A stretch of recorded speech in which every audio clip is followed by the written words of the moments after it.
I wanna show you how to export the video in TikTok and Instagram in Premiere Pro. Let's go! First of all, go to Sequence and open the sequence settings. Be sure that your resolution is 1080 by 1920. Click OK and you are ready for the export. Go over the export file and then click to Media, or you can just click on the export on the top of the screen. Perfect. On the export menu, expand the video, then under the basic video settings, click on the match source. At this point, click on More and check off the render at maximum depth and use maximum render quality option.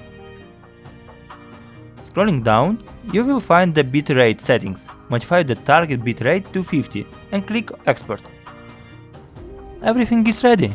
Guys, enjoy the video, put your like and subscribe.